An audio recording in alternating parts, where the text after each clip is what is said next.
Cool.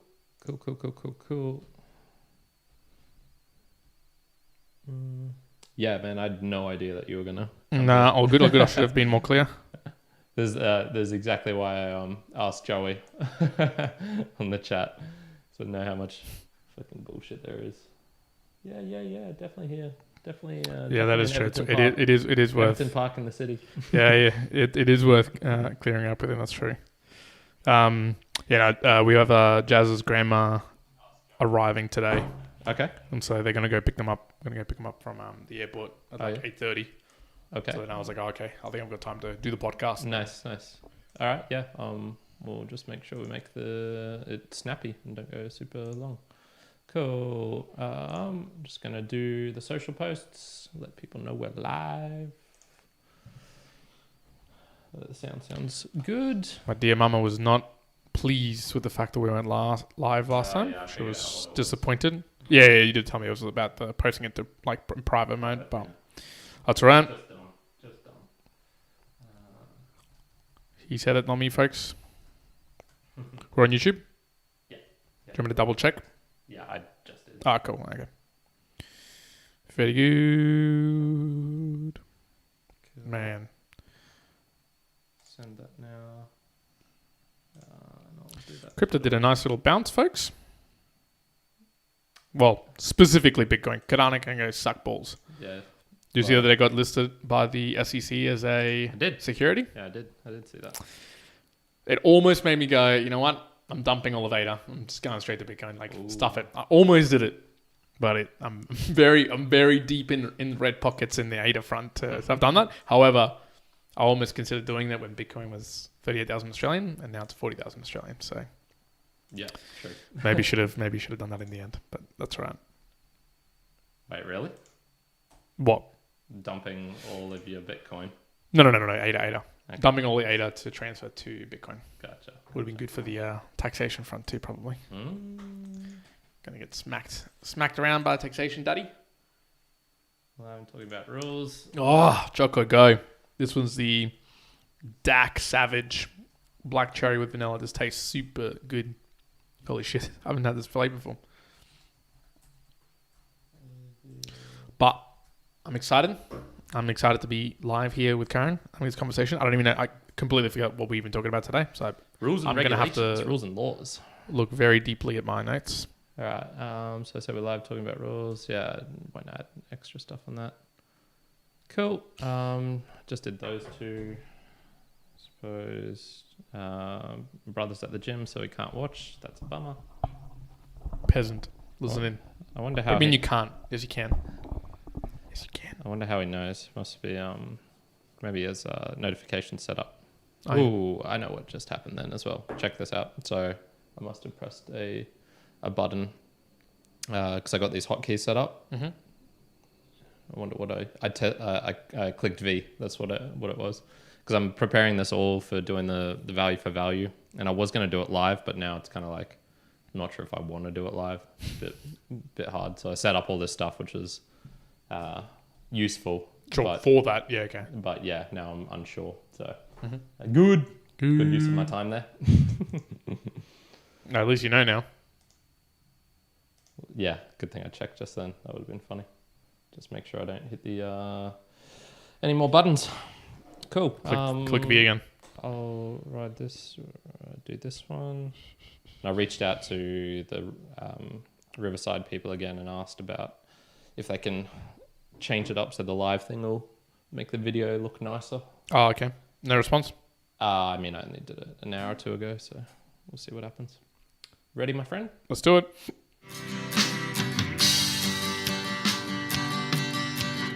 We all can be mortals. Oh, yes, indeed. We are mere mortals, and we're at our regular spot in the studio again. We're back in the studio, folks. Juan's graced me with his presence, which I was not expecting, so I left him unexpected outside folks. in the cold for a bit. So we are recording here live Wednesday, 7th of June, 7 p.m. Australian Eastern Standard Time as All the usual sevens. for everyone. Is it? Oh yeah, nice. That's worthy of a boost. Send in a bunch of sevens if you feel like doing that. And today we're going to be talking about rules and regulations. So this is our musings episode. It's a lot more themed lot more strict with what we're going to talk about. I've got a bunch of notes. You've got a bunch of notes. So I wouldn't call mine a bunch of notes, but we've got a notes. bunch. He's got a bunch. Two is a bunch. And let's start off with maybe the definition and also I suppose why I came up with this. Okay. So maybe start with the why. Start with the why before we go into the... Yeah. So mostly it was... Been seeing a lot of it with like the crypto industry recently. You know, choke point 2.0, rules and regulations, they're coming down. We saw just today. What is choke point 2.0? I haven't even heard this. You haven't? I haven't heard this. Okay, so choke point 2.0 was basically the systematic enforcement of or shutting down of things, particularly in the US, related to being able to these kind of like middlemen. So this is the Binances, the Coinbases and whatnot. And basically starting to shut down of access to services for you regular people to get. So that. It's the term choke point 2.0 is the kind of the US daddy federal government going after the exchanges for the brokering of getting the cryptocurrency. Yep. Okay. Yep. And then in by and large, just anything crypto related. So the whole bunch of bank failures, some of them, from what I can tell, didn't actually need to go into receivership, but because they had a strong crypto base and things like that of crypto businesses using their services, they kind of especially targeted those banks. Maybe a little bit conspiracy theory, who knows, but it follows the general trend of what's going on. And as I just said... So that's one aspect of what got you thinking about it. And as I said, just today, Binance and Coinbase... Well, Binance yesterday, Coinbase today got served some notices. Notices by the SEC. Yeah, that they've been doing some... Which is the Security Exchange Commission over in the US. Correct. Yep. So that was one of the things. There's a couple other stuff, and I'll be bringing up some books, for example, and other little notes which have been on my mind. Just for the people who didn't see that because they're listening to it by audio, what book was that? This is called Merchants of Doubt, and I'll talk about that soon. Cool. So definition, the best one I found was legal restrictions promulgated by a government authority. So it's kind of so it's like government dictated? That's what I primarily wanted to focus on today. And look, you can get into the semantics of all of this because they're kind of similar. Unwritten social contract versus a protocol versus a namespace versus rules versus regulations versus laws. You know, what's the difference between all of them? I've kind of, the list that I just gave there was my kind of rank ordering of rules in just the general sense of you should do this thing, and then ranked that by roughly what I think is the most strictest, highest level sort of thing. So a law, that's the obviously highest level. It's probably the most well-defined. It's probably the most one with the most impact. You know, if you do something bad, you go to jail for a long time. Unwritten social contracts, you know, this is all of the things that you shouldn't do. You know, I shouldn't go up to someone, spit past their face so it doesn't hit them. There's been no breaking of...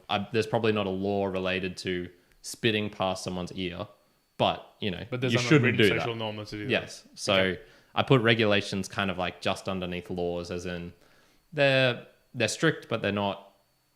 if you can appeal to a higher authority if you feel it's unfair, which is what Coinbase and Binance and whatnot will do.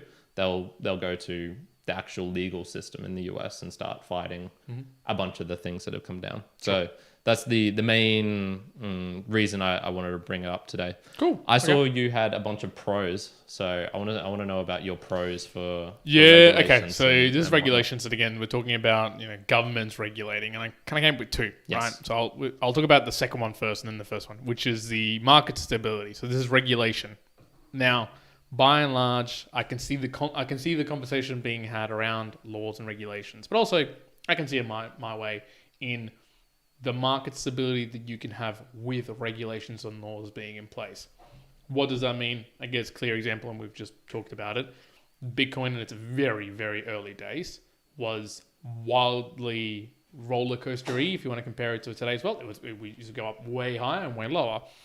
But the market cap at that time dictated that it was very easily influenced by whoever. Like, we had enough capital If you were Kyrin, you could probably move it around. Couple- Kyrin already does it, folks. Whenever he tells me he's going to buy, the market will fall, and I swear it's happened The day The day after. And it always happens. It always happens. But, in this perspective, obviously Bitcoin now being a bigger market cap, so it's harder to do that. That one, and there's a differentiation there because there's some governance in play anyway, embedded in the system itself of Bitcoin.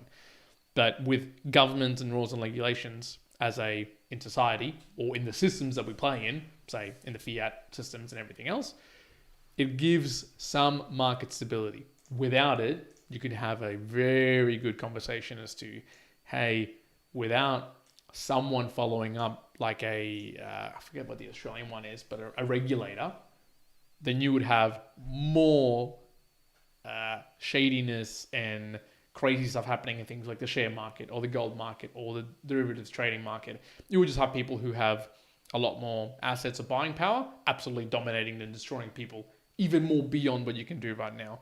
Or you could have insider trading going absolutely bananas and people being absolutely taken for a spin with all the money being siphoned.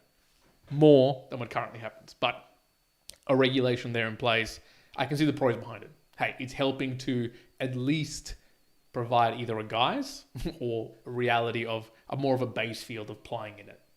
Again, how much it does can deviate obviously on the level of speculation of the market or how much stable, how long it's been.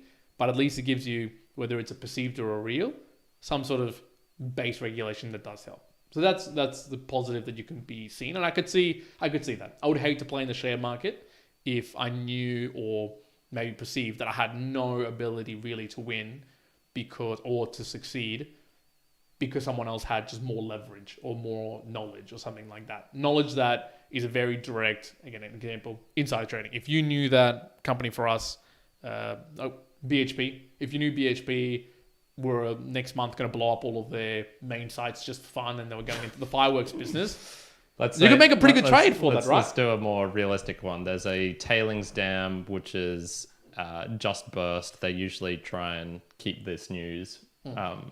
In Brazil, for example, this happened a fair few years ago. That news doesn't get out into the general public as quick. So if you're plus there you're not site, able. Plus, you're not as an executive in those companies. You can't go on and act on something like this for your own benefit, right? That is illegal, or try to be prevented. And again, you can get around it. But regulations and laws are in place to at least try to prevent that, so it doesn't go and discourage the participation of everyone else in the market. That's one positive that I could see. And the other one that I noted was the actual public interest. So this was more of the kind of the common good. So what I wrote specifically was, it serves the public interest by providing essential services and infrastructure that may otherwise be underprovided by the private sector. Again, it's in the private sector, and this could go either way, but at least put it in the pros, is that if enough people in the private sector, given that there wouldn't be a government regulating this, are providing services or assets or items for people, and all of a sudden it doesn't, who knows, let's just go with, let's go a bus service. A bus service doesn't go and service 17 people who live in a mountain because it's not efficient, doesn't make the money, whatever it may be. You shit out of luck, people in the mountain go and drive a car. However, from a government perspective, now I don't know if this is true or not, but I know personally that in some local government spaces, there's a regulation where you have to go and service X amount of people from such and such distance, and they'll set up, very inefficient bus lines to go and service those people because they have to do so by a particular regulation. Now there I go, okay, without that regulation in place, and that's through a government agency, really from a private perspective, it wouldn't be supporting those. And so you can kind of get a bit of an unbalance between, well, what's from a capitalist perspective, effective, efficient, good for these companies versus, okay, trying to do so for the better good, which can often be to the neglect of the economical benefit to a company. So those are probably the two that I noted down as being like, okay, you can make a good view of why we need a level of government regulation, law to support. I mean, the third one, a big one I'd probably call out that I didn't list there, would be laws in the extreme cases. Murder, rapes, things that we as society and from a just judicial system go, okay, that's where we've drawn the boundary in our societal construct. go beyond it. We need these laws in place to go and take some sort of effect, and also to encourage people not to go and do those bad deeds, to give them some sort of punishment if you were to go beyond that line. Yeah. Without that mandated law, again, it comes down to either a private or civil society that is holding people to that standard, where that standard can be deviated based on who holds the power or the influence. Yeah, I'd distinguish that one because I think that is kind of in the well-established law system and stuff, and it would be more along the lines of you're not allowed to... A regulation would be more something along the lines of you're only allowed to have a shotgun barrel sawed off to this certain length or something like that. Whereas, yeah, obviously the laws of not killing and murder and rape and things like that, they're really... They're a lot more strict, and I think a lot more well defined. We can put them to the side. Let's establish we're not having an articulation commentary here on those specific ones. Correct. Cool. Okay. So anyway, those are some of the positives that I kind of listed. Nice. Down. So I have some here which were, I suppose, pros as well, which is probably going to be rare because I'm going to rip into the cons when I get to that section. But I thought I'd try and give it some justice give it some. as well, Okay. as to why regulations are a good thing. So. Reading this book here at the moment called Merchants of Doubt by Naomi Oreskes and Eric M. Conway, How a Handful of Scientists Obscured the Truth on Issues from Tobacco Smoke to Climate Change. And what's kind of concerning about this book is you can kind of see how the scientific process is disrupted by a couple of individuals who are well within it, they're scientists themselves, and they kind of mess it up by throwing doubt onto things. So making it seem as if there's a real debate as to whether inhaling tar into your lungs is going to not have any negative effects, or that's one of the big ones. What's the root cause of acid rain, for example? It was throwing particulates into the air, and what they found was the science was pretty good at determining, okay, this is the cause of it. What's causing the holes in the ozone layer. It's this, I think it's, I can't remember the name exactly, PFPs or P. There's a type of chemical that was used as refrigerants, especially in fridges and stuff. Mm-hmm. That was the thing that was really causing the hole in the ozone layer, and they could prove it. But there was enough scientists kind of with agendas of their own being funded by the tobacco company or the energy utility companies who wanted to go, we don't want to spend that extra money on reducing particulates in the air or things like this.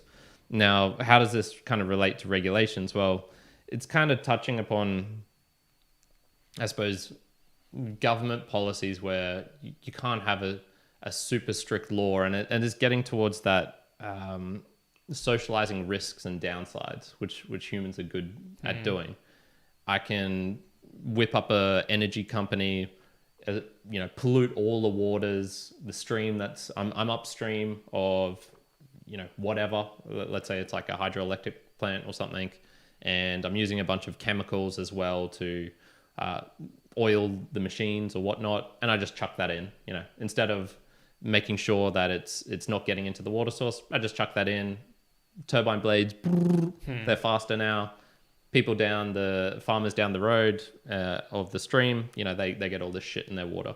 So it's really trying to address that you're socializing risk or socializing the downsides, but you're getting all the profits, which is, I suppose, one of the nastier and uglier sides of capitalism. And this is where I kind of go, yeah, okay, this is where, you might want regulatory bodies coming in and saying, no, if there's this amount of particulates in the water and you're upstream from that, you need to sort out your shit, and you need to, make sure that it's not getting above a certain level and whatnot. So I can really see that for that one argument of, especially when it's environmental things, or it's very obvious, it's those intangible things we all need. We all need air. We all need kind of clean water, but people can screw that up, or companies can screw that up, and there's no recourse for that as the individual. And this is where you do need big daddy government coming in and saying, sort your shit out. No more of that. So that's definitely one of the ones where I'm kind of amenable. You're supportive, amenable for it, okay. To it. Things like airline safety, road widths, speed limits, electrical fire standards for housing and things like that. Those are also ones where I kind of go, I'm on the fence of, yeah, there can be a lot of pros to that. It saves lives, and I suppose the big debate here is also capitalism, unbridled capitalism. That kind of assumes just everything is a market based. Everything has a cost or a value to it, and we just trade on that back and forth. And I think the thing with that is you can trade people's lives like that if you wanted to, and make people a dollar sign. And in that book, The Second Curve by Charles Handy, he kind of addresses this and says, most people don't want to be seen as a dollar sign, as merely a value that can be traded back and forth. They do want to have an acknowledgement that they're an individual, that they're worthy of the general, not being murdered, for example, or having equal rights that everyone else has, equal access to opportunities. So that's one. But then I go, there's just so many downsides that I see of regulations where it is overreaching, or you brought up, there was one you brought up before, which I was going to touch on, the, making sure that insiders aren't trading. Great, we've got some regulations in place. Yet, I saw on Twitter today, so I don't know how verified this is, but someone put like 100K short options for the next 4 days, starting yesterday, on Coinbase's coin. And, they made millions from that, because obviously with all the news, Coinbase's coin token thing just dropped ridiculously. So are those regulations actually having an impact? Are they actually doing anything? What do you think about that? Well, having an impact in what the way? practicality sense. Are they actually practical? Regulations just in general. So like of all the things I mentioned, do they actually help? Because there's a cost to them. If you tell people you can't pollute in the waters, there's an economic cost to that, or there's a cost of some sort further up the stream. Those companies who are dumping stuff in the water, those companies that are putting stuff into the air, those companies that are selling stuff that people want. They want the coin token. They want all the shit coins and the meme coins and stuff. They want the Bitcoin as well. Is it okay? Is it practical to come in and regulate? Does it generally have good effects? Yeah, okay. I think, and look, I had a note about the cons, and I only wrote one, and there was another piece about over-regulation. But then as you were talking it through, I went, I think I've landed somewhere else. I've landed somewhere different in my thoughts. And it kind of goes on that question of, okay, well, what do we think about it? And ultimately, when we think about regulation could come, and from the definition, could be from a government perspective, right? But you can have regulations from a private company, as in Apple regulates their app platform and what you can put into it, and the payments that go through. So that's a regulation through a private company. So you can have a private company and you can have government. My roommate works for them. She's allowed to buy a certain amount of products from them for a kind of discount. But if they find her if they catch her selling stuff on to someone, Big no-no. boom, you're regulated out of existence. You don't get another job at Apple. Right. Now, so I go, okay, so it's not a government versus private company, because you can have regulations across both. You could have regulations from a king, right? We go way back, many, many years, hundreds of years ago, and maybe we go down that path into the future. You could have it in different political groups. You can have regulations and laws. So as you were saying that, I go, well, it ultimately, I think, falls onto what the outcome is of the regulation, or what the optimization is for that regulation. I think, is it beneficial and is it good in the end? Like we're talking about here with ACC, SEC, and Coinbase and everything else. I go, it could be if we're optimizing for the correct thing. But the key piece that I think will always fail us is two things. One, the viewpoint of who actually saying that particular outcome or what we're optimizing for is the right thing, or it's a good thing, or the best thing. But two, it's underlying and serves for and to and empowered by humans, right? By mere mortals. And so let's just take an instance for something like the SEC. Was it probably driven by some sort of algorithm or the base foundational, what is being met and not met based on particular criteria to be done? Or is it probably that regulation was enforced upon by more so a human directive? I kind of go to this thing, and we don't know. It was probably a human directive. It was much more a human directive, right? Definitely for them. Yeah, right? So, and I go, you could probably make a very, very good case that across the board, where we gave example of regulations which we think were a good thing, they're probably either the lucky or the happy selection where either a human directive or it was a regulation that came from a statistical perspective to achieve the best outcome or optimization for humanity, or what's the term for it? Human flourishment. Mm-hmm. Hey, it's optimizing for that. Cool. I think most people will say that. Same thing goes for very strong laws around murder and killing and all that. Hey, we're optimizing for what we want humans to be doing because we don't want to kill each other.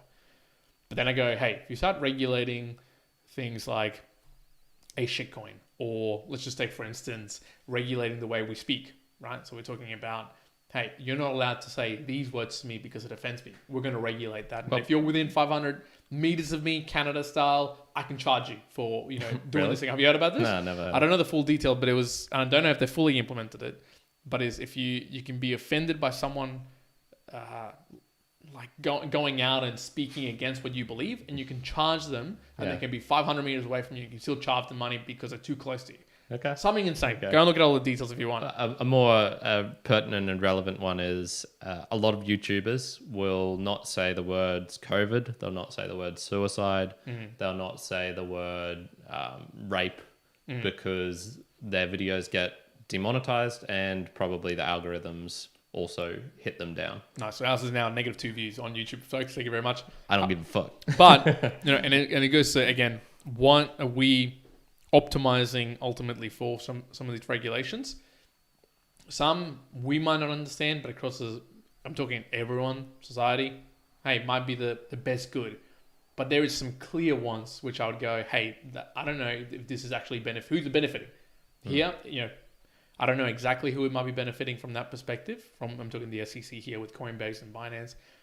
But it might ultimately, if you dig down, benefit, hey, the federal government, the big daddy, they just want to get a little bit of this income coming through to them because they're not getting some. There might be some aspects to that. Now, when we start talking about in those layers, it goes, well, you're not really benefiting human flourishment here. You're probably just benefiting you in particular for this, kind of view if you want to actually look at it holistically. Same can be said about debt ceiling conversation, right? So just recently, the US signed up to, hey, let's raise the debt ceiling. So, hey, we no longer have an issue about hitting our debt too high because we just made it go higher. Yeah. Again, who is this ultimately benefiting? And I think the regulation or the laws there go, you might look at it in the face of it and go, hey, this is a good thing because, it's not going to turn the economy to waste and we're not going to have a hard landing, or, hey, it's going to help me out at the face value. But if you extrapolate and you look at it more long term, then you can start looking at the view of, hey, actually, this is probably kind of just helping out people in power, so it doesn't turn to shit right there. But it's just pushing, kicking the can down the road. It's just going to be an even bigger problem for most people in society anyways down the line, and someone's going to have to solve it. So someone's going to have to go and figure that out.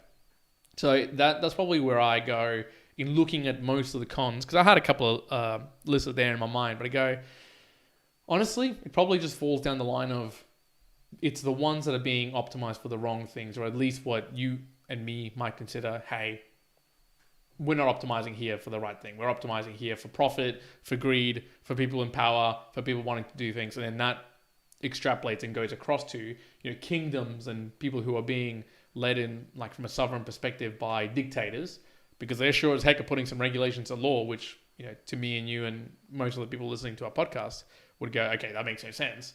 But hey, they've got regulations and they're optimized probably to serve the king and the power that's there and channel assets, whatever you want to call it, sexual favors, blah, blah, blah, all through to particular individuals. And then I go, okay, well, what defines that to be bad? Because it's optimizing probably for not the most human flourishment. It's human flourishment of a couple of people. Yeah. Oh man, there's so many things to touch upon there. And I'm thinking we'll just do the Boostagram Lounge right at the end for this one. Let's do it. Just Yep. do that. So for me, the practicality aspect is pretty huge, and I've been influenced pretty strongly by Eric Voorhees on this. So he is a super, probably the hardest libertarian that I've seen, in the sense that the libertarian is, government is bad, and that, smaller government is better to the max. And Is Eric Voorhees the one who comments and says that he doesn't necessarily want government to disappear, but just to grow smaller year on year? Probably. I think he's that would align to his mentality. Pretty close to no government, but Okay. I can't say for sure on that. But he's the closest I've seen, apart from someone like Michael Malice, who is complete anarchist. Yep. A government is totally bad. All of it needs to go. And yeah, I would say he's pretty close to that view. Okay. So, and Eric Voorhees, for those who don't know, he was the guy who created a company called Satoshi Dice. It was one of the very earliest Bitcoin companies, I suppose, where you could do gambling. So that pissed off a lot of people because he was clogging up the blockchain. Everyone hated him not everyone. A bunch of people were getting in a tizzy about it, and saying, he was taking up all the block space and whatnot for, non-useful economic transactions, because they consider gambling non-useful, and ended up selling that. And he's been just a pretty big proponent of I would say cryptocurrencies as a whole. He used to be, I suppose, like ardent Bitcoin, and then when Ethereum and other stuff came along, he kind of got into them, and he'll talk about them. Like he's still probably very, very influential Bitcoin wise. Like I put him in the same level as kind of Andreas Antonopoulos in terms of education, in terms of what he's done for the industry, but slightly different path. Anyway, he talks so much about the practicality of this stuff, and it's great in practice, in theory, but in practice it's awful. Kind of like communism. So when we think about where is a lot of regulations, well, we look at big government trying to just government bloat. We need all of these the EPA, we need all these agencies because someone needs to enforce all these regulations. So it's kind of like bloating government.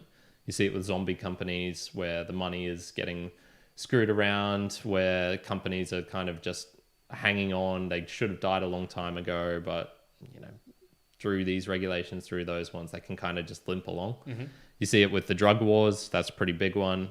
Regulations didn't do a whole lot, and it just screwed up, Colombia for a long time, screwed up Peru, and also, huge portions of the black community with crack cocaine coming into the US and whatnot. So the drug wars, that's one of the, I think, like the biggest ones where you can just see, like, for all the regulations, didn't have much practical benefit. The cocaine, the drugs, they're still coming into the US, and all of their rules and laws weren't doing much. Banks money laundering, for example, that's just one where it's just so messed up. They just cop the fine, Absolutely. And this is related to the kind of drugs and whatnot. I was going to say, this goes to the pharmaceutical industries against things like Pfizer getting the biggest regulatory fine ever, and they've outright kind of had this conversation where they almost inbuilt as part of the product to go, hey, if we get sued for $9 billion, well, if we make $15 billion of profit, well, we made profit, so it doesn't matter. Yeah. Which, once again, this is kind of the unbridled capitalism. That's where you could say, well, the regulations just weren't strong enough. It needed to be a $16 billion fine to get them. So, there's some examples there. When I look at this, like, a lot of it for me goes, okay, it really is kind of the kind of capitalism on one side, and not necessarily communism, but authoritarianism. Oh, I hate that word. Unbridled, no rules on one side, lots of rules and regulations and laws on the other side. And you can see how it goes really wrong when you have lots of rules and regulations. Just pick any despot, any dictatorship, any, USSR, Russia, Mao's China, you can see where having rules and regulations as to if a kid picks up a cucumber and eats it, he gets a tenner. This is something that was in the Gulag Archipelago. A kid eating a cucumber and he gets 10 years in prison. Should always get 8, but 10. Yeah, exactly. So that's where you go, okay, well, obviously something is really wrong there. And all the rules and regulations they had of, distributing to the farmer, to the peasants, all the farmers' lands, taking it from people who are competent, their argument was all these people got it through power and through unpleasant means, whereas the capitalism side would be, no, they got there through merit and competence. Well, in the case of USSR, a whole lot of people had to die. 30 million is the rough estimate. So that's one of the ones where I go, okay, obviously too much rules and regulations are bad, but I have yet to see the other opposite side where it's really straight up kind of this anarchy, full on market capitalism, and I'm talking at a kind of country level where that's where you could go, man, they've got all their stuff in order. That's the place to live. That's where everything works the best, where you're the safest. Your human flourishing is off the wazoo in that place. You can kind of make some arguments that, the democracies are kind of doing that and they have the least, but I'm not sure of that. So I've yet to kind of see the full on spectrum of going, okay, get rid of all rules, get rid of all government. Complete anarchy. And I think ultimately, as I'm thinking it through, you paint the two sides again in the two extremes. You can have the anarchy, or you can have the full rule to the hilt type of modality. And democracies do a good job of trying to find us in the middle. But where we would get to, because I'm really thinking, no, there's no way you could really get anarchy to work in a global view.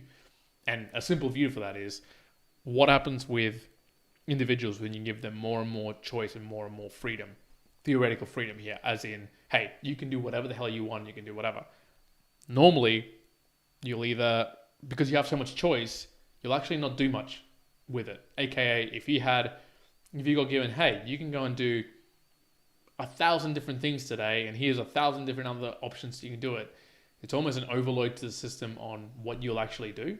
Right? So I kind of view it in that sense with regulations. If there's literally nothing you can't not do, I don't know if you just fall onto the pretense of, well, if you've got a pre-existing system that you've come from, you can't just keep on going because you don't know any better.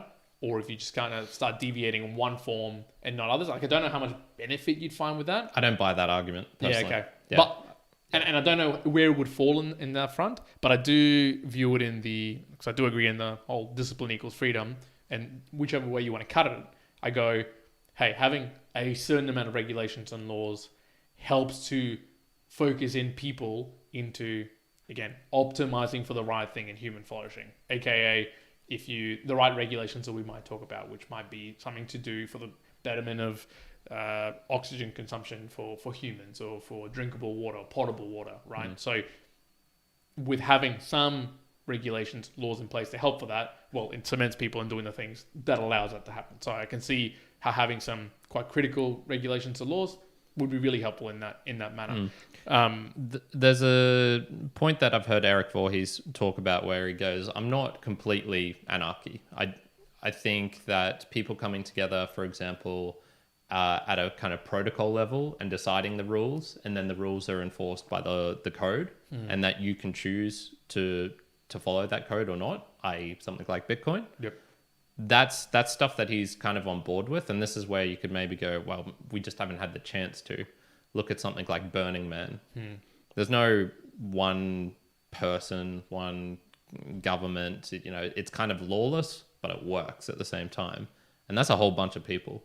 So there is some kind of small cases, I guess, where you could say, yeah, okay, for this small community, they don't have all of these strict things in place, and it is more towards the unwritten side of things, and that actually seems to work. It actually seems to get along. So Getting back to the definition, But I would say in those specifics though, yes, it works, but I think there would have to be a really hard look as to the why does it work? Is it in spite of or because of other things in generality? Let's just say with Burning Man, you make that good point. Okay, but what if they all of a sudden made Burning Man free to enter? Because Burning Man's fucking expensive to go to, right? And so if you're getting in, you've got a bit of money to expend for some of that, and people who want to go to Burning Man also might have a particular viewpoint, idea point, things that they're looking to go and do. You're probably not going to Burning Man to spend however much money you're spending in there to go and create some havoc. But what if you allow it to become much more open, right? More like what you'd see in everyday life, where you, hey, participate, come and do it without charging it, or how are you going to have people participate? What would happen if you start having bad entities playing in the system? Well, you're going to have, if you try to articulate that globally, would you have the same success? Maybe not. I'm not sure. Yeah, well, this is where it gets kind of to the definition again. Legal restrictions promulgated by a government authority. So when you look at something like Bitcoin, it's not a government authority that's dictating the legal restrictions. It's a bunch of guys, and I'm saying guys, there's very few girls in crypto stuff. They're getting together on GitHub. They're working at, as Bitcoin Core, that community, wherever it is that they meet up. I'm pretty sure GitHub's the main thing, but yeah, before GitHub, I think it was on like forums and stuff. Well, it was, there was the crypto cypherpunk forums and stuff. That was where Satoshi was originally coming up with a lot of this stuff. And in this case, I think the distinction is it's not a government authority. It's not a top-down, here's the rules, kind of bam, bam, bam, forcing them down on you. And whereas more something like podcasting 2.0, where it's a namespace, you don't have to follow any of the RSS protocol. You don't have to follow any of the podcasting 2.0 namespace. You can write in your RSS feed really jank-ass shit that only will make sense to you and whatever the reason you're doing it for. Let's say it's an app, and so you're putting in detailed information that links to different things, but you're doing it in a way where other apps just can't work with that. They don't know what that stuff means. You can do that in a way which other stuff will just break, and so they'll go, we're not going to ingest that feed, it's broken. You can do it in a way where it kind of conforms to the rules, but it's still outside of it. It's almost, you're not stepping over the line. You've just reached the point where the line finishes, and so you can kind of just skirt around in this gray zone. And then you can just stay strictly true to the line, i.e. this is how you format chapters in a JSON file. This is how you make put an email in your RSS address. You don't use emails with 2 ats in it, for example, or something like that. And this is where you can go, okay, well, this is not a top-down approach. This is literally just a bunch of people getting together, wanting to improve podcasting, making a bunch of suggestions, back and forth communication. Dave Jones just finalized phase 6, which has some of the new tags in it. It's kind of rules and regulations, but it doesn't have the same feel as the SEC going after Binance or something like that. So I think there's a couple of like rules of thumbs where you can say if it's an opt-in or opt-out, you're not strictly forced to do something. If it's a bottom-up and not a top-down approach. And I think even maybe something like the more strict it is, the more niche it should be. So I'm kind of okay with blue cards here in Australia. You need to get that if you're going to work with children. And it's basically a background check just saying, hey, I'm not on any sex offender lists. I haven't been, prosecuted for these crimes. And they've got a whole, list of what you can and can't have done. If you're just doing a job where you might have to interact with a kid of some sort, I'm okay with having just a general check of, yeah, you know what, this person isn't in these 3 databases. Sure, that they get this blue card. If you're gynecologist working specifically for children under the age of 15. I'm kind of okay with there being a lot more strict measures needed to make sure that you're not doing anything inappropriate in that scenario. So this is kind of one of the ones where it's like the broad sweeping regulations, if they're basic and kind of easy, I'm okay with. And then if it's, that gynecologist has to do 20 hours of some sort of training and jump through all of these hoops to prove that they're, have no sexual interest in children under the age of 15. I'm more sympathetic to that Gotcha. point of view. Yeah, there's the one that lingers in my mind, which, there's big sweeping ones, which, what do you do about the opt-in, opt-out model of something like taxation? And it's simple to say, well, fuck yeah, opt out. I'm not giving you the money. But then does that mean on the opposite hand, because there's a take and benefit to a lot of these things.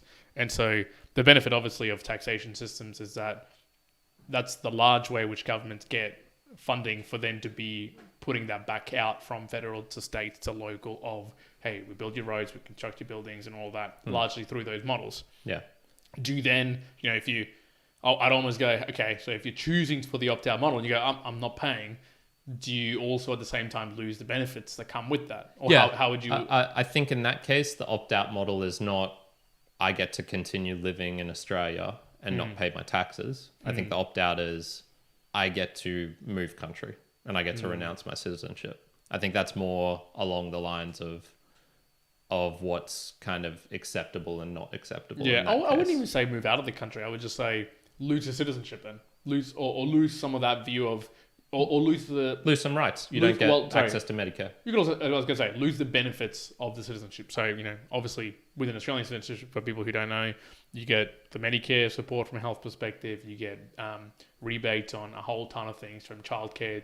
That's quite huge. So I guess you could say that, hey, if you don't decide to go and pay that, that's awesome.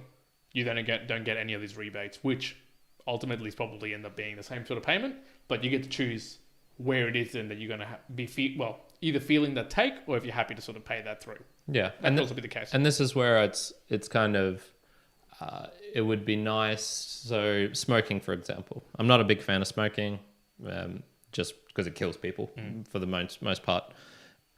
If people choose to smoke, should there be any regulations upon them? I think when it obviously affects other people with secondhand smoke, I haven't got to that section in the book, but I know it's in here. Yeah, sure. You're not allowed to smoke in a restaurant. You're not allowed to smoke on an airplane. I think that's acceptable. What if there were airplanes that were allowed to, like, you voluntarily choose to go on this airplane because you're allowed to smoke on it? I think that's kind of okay. If you come in knowing the risks and whatnot. Got to stop saying whatnot. It's a bad habit. And then regulate Kyrin, not saying whatnot. Yeah, that'd be good. Please, government, come in. But what about something like smoking?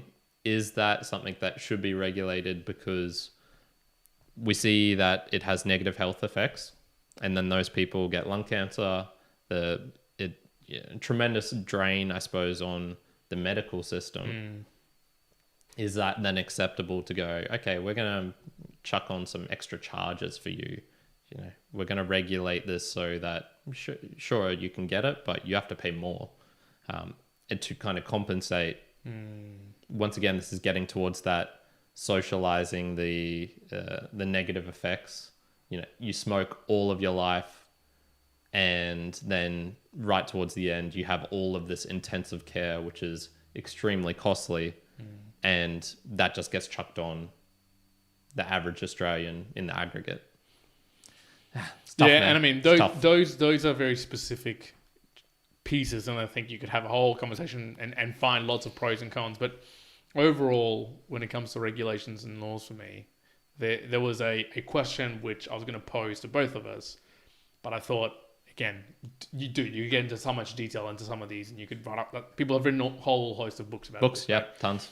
Yeah. But it's a question of, if you... And most of them are boring. I've tried a couple of those government type you're books. Like, nah. God, governance is such a boring topic. But to think about how complex it would be, and I mean, the question I was going to say, and to you, me and Mortal at home, think about this, right? If you all of a sudden were king of the world, right? Of a new world, and don't even think of pre-existing systems, and this is very hard because you have to throw away your pre-existing system. We've talked about this before, Wantopia. Right? Yeah, There was, right. There was a fair few rules there. So if you had this world to come anew with everyone in the world, you think through, okay, just as a blanket statement, is it good to have some regulations and laws or none in place or like an extreme amount?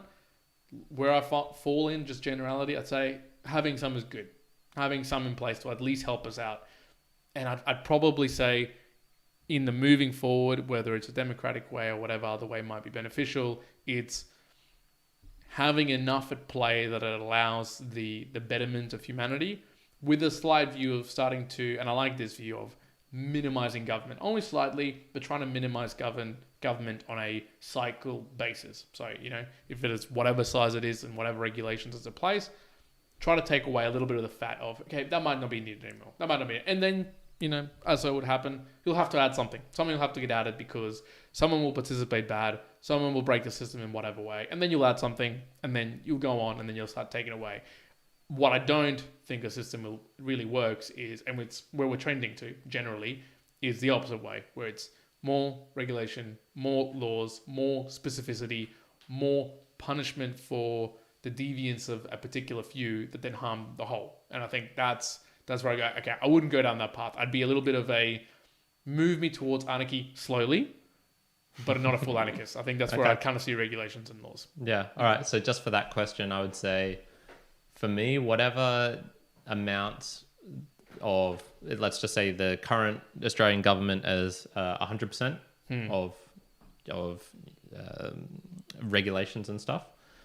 I think if I was going to start a new place, I wouldn't want to be the one making the rules, but I'd be okay if it was kind of 20%, I think, of what it currently is. So if there's 1 million people working in the Australian government now, which I don't know how close to reality that is or not. That's 1/25th of the Australian population.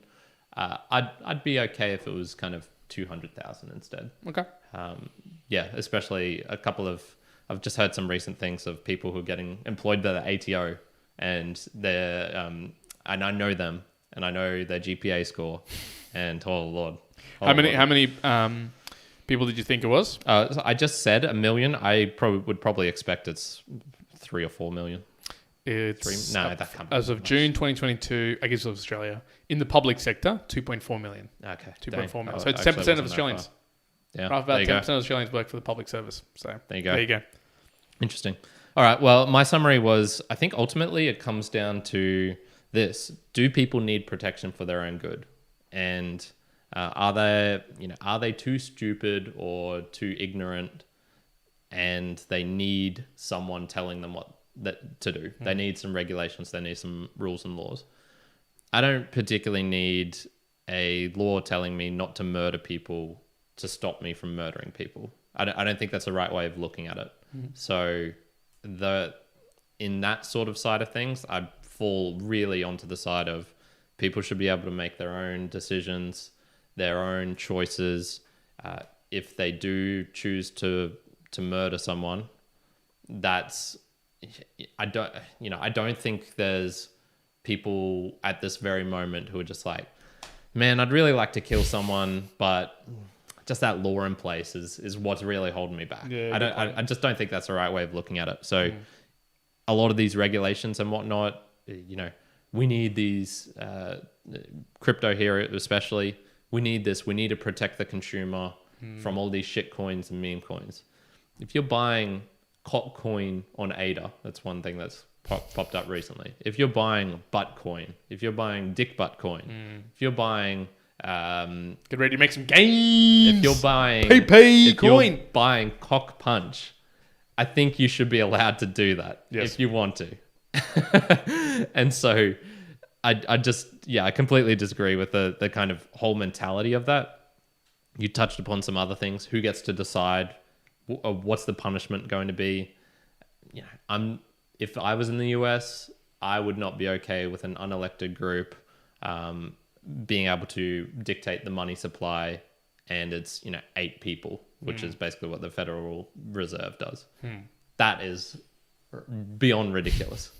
And yeah, oh geez. So I'm gradually shifting towards becoming a hardliner. So Okay. Eric Voorhees, Michael Kyrin's Malice, coming for you. watch your back. Watch your back, Kyrin's on I'm his coming. way. There you go. I think that helps summarize our views, I guess, here in regulations and laws. And look, again, if you've got different views, which, look, I'm dead set certain you're going to have different views, because this is probably one of those topics where you have all sorts of people from one way or another based on what served you in life. This is probably the what's helped closest you. we'll get to talking about politics, I think.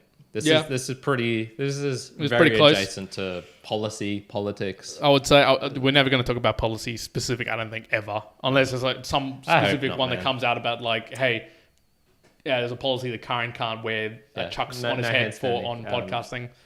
No shirts outdoors. No I shirts saw outdoors, you yeah. wearing a shirt the other day in the cold Brisbane morning, was it?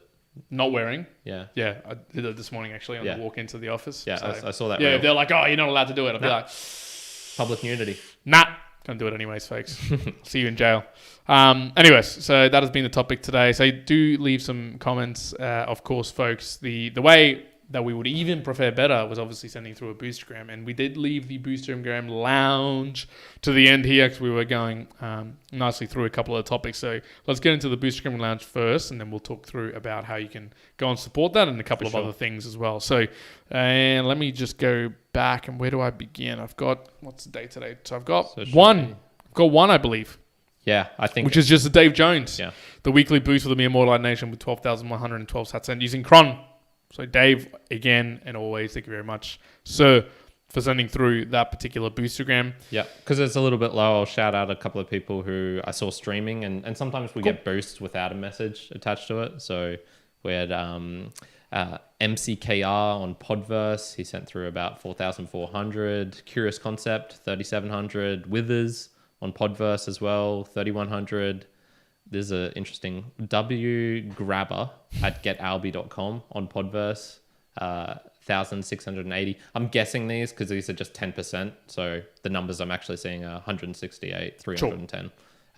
Captain Egghead on Podverse. We're actually getting a fair few From people Podverse? on Podverse Cool. here. Alwyn from Conshax, Customatic. Awesome. So quite a few coming through in the streaming, Yeah, side of it, which is awesome. Which, like, I mean, and those values are not, we're not sneezing at that. Like that's helpful. That's definitely helpful. Hell yeah. Hell yeah, man. Again, so the big call out here for folks, and again, if you didn't really hear us too much in previous podcasts or that we've talked about, and we do talk about it a lot, is we do prefer for you to support the podcast through the value for value channel. That is, we're providing to you a podcast and we're hoping that it's valuable to you. And if you find that of value, you can go and use any of the new podcast apps out there. We're talking about Podverse, Castomatic, Fountain. There's quite a lot out there where you can send through a Boostagram, or you can stream through some Satoshis, a fractional amount of Bitcoin, through to us, and that is a big support to us.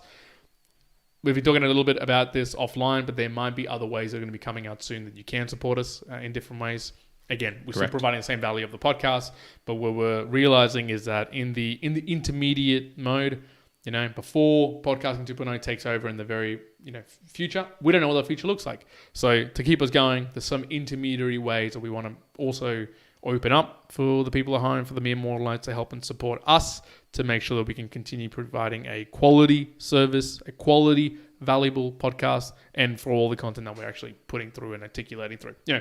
One of the things we would really want to do, I mean, even for me quite specifically, is, hey, I'd love to dedicate even more time to the podcast. But that's not a reality right now. It's, hey, this is the time that I can give to the podcast in amongst everything else for good reason. But if we're able to shift that, and that's probably one way I open up that view of, hey, can we be supported in the intermediary term to create a better product? Awesome. That means that ultimately on the back end, we're going to be creating more and at the same time, supporting back the podcasting 2.0 space in becoming even better, right? The better ecosystem. I've been looking as well at just general other strategies that some people are doing. And look, one of our problems is neither of us particularly enjoys spending time online writing things. I'm not a big forum person. You were on the forums, but I don't know if you really enjoyed that. I'd still enjoy more being a lurker than I am a poster and a contributor. Yeah, so both of us are very much like that, which is obviously we're in the wrong age right at this very moment for that to be one of the predominant things. What I have seen and what I actually quite enjoyed was some people on Fountain were encouraging their listeners to, hey, if you create a clip on Fountain, we will, send you a bunch of money back. As in, if you create a clip, I'll give you 100 or 200 sats or something. Mm-hmm. This is definitely one of those things where I think, okay, we can do that. I can definitely do that. So if you create a clip on Fountain, I will like the hell out of it. And I will send you 100, 200 sats, no qualms. Just one of those ways where it's kind of little incentive for you to help contribute in a way. Creating a clip, I create a bunch of clips, but I don't know exactly what is the pertinent, amazing things that really you find fascinating or that is worthy of discussion.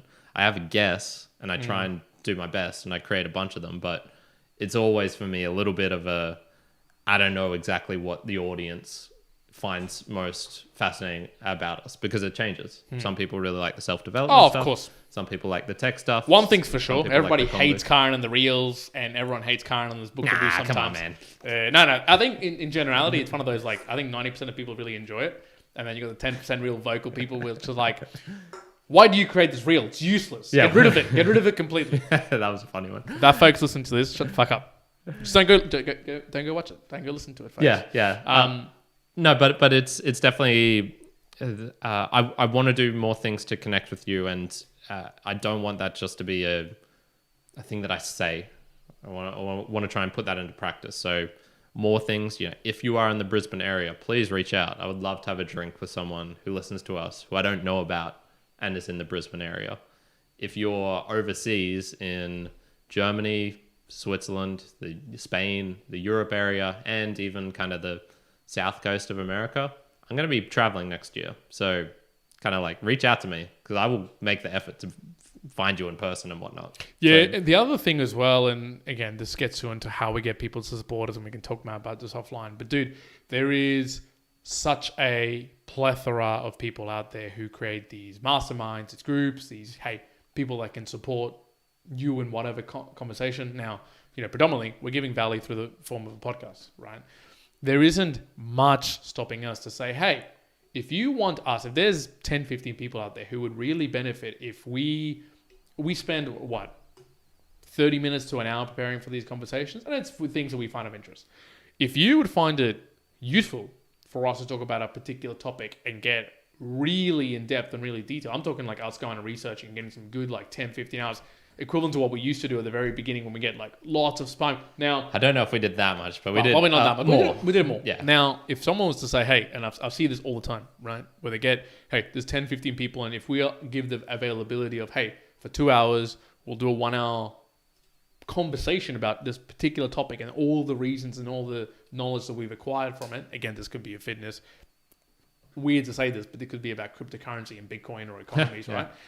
It could be all this. And if we put it together in a really encapsulated, valuable thing, is someone out here, and if you're listening to this, is it valuable if we go, hey, fuck it, put whatever value you want into it. Not nothing, but not some extreme value, and go, hey, if we do that on a weekly, call it a weekly huddle, a monthly, whatever, fuck it, call it whatever you want. If there's enough people out there who that would find valuable, I would love to do that on an intermediate basis. As in, hey, we still want to do it the value for value model. Hell, give you the availability of pay me by sending me a Boostagram about this. If not, we can do it as a chargeable model and go, if we can get 10, 15 people and you're interested out there and you go, guys, I want to both ask you questions about a particular thing and I want you to talk about this and research it for me. Cool, we can do that. That would be something that I think I would find enjoyable. Again, help us out here as well. If you find there's that sort of idea or something else where you go, hey, I would really find this beneficial. Hey, I'm not saying you have to send us money right now through the form of Boostagrams. Even that definitely helps out the podcast, helps us understand how can we better serve our listeners, for sure. Because we've got enough of you now out there, right?